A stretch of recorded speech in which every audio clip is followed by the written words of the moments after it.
শালা পেলটুরামি দলগুলো, তোমাদের পরীক্ষা এখন শুরু। ভালো করে নে। শালা বলে কি প্রশ্ন নাকি ভালো এসেছে। শালা আইডিয়া, প্রশ্নগুলোকে খাতায় একে একে পরপর সাজিয়ে লিখতে হবে। তাহলে যদি 1-2 নম্বর দয়া করে আমাকে দেওয়া হয়, প্রথমে পেনে কালি আছে কিনা সেটা ভালো করে দেখে নি। আর নিজের নামটা আগে লিখতে হবে। এই তো ঠিক আছে, কালি। ওরে শালা, এ তো ভালোই খাতা পড়িয়ে লিখছে। না, এর দেখে আমাকে উত্তরগুলো ঝেড়ে ঝেড়ে লিখতে হবে। এই শালা, ওইটা কি লিখেছিস রে? দেখা, দেখা। এই, আমি আমি কিছু দেখি, আমি কিছু দেখিনি, আমি কিছু জানি না। ও হ্যাঁ, এই আচ্ছা আচ্ছা, ঠিক আছে। হ্যাঁ হ্যাঁ। না, এটা ঠিক এরম ভাবে দেখা যাবে না, একটু কায়দা করে দেখতে হবে। দাঁড়া, আইডিয়া। ওই দেখ, বাবরের বাবা তোর মায়ের সাথে।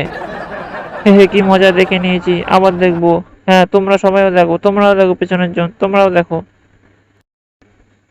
দাঁড়া, তুই একবার বাইরে বেরো, তারপর দেখবি বাবরের বাবাকে আমি তোর সামনে এনে দেবো।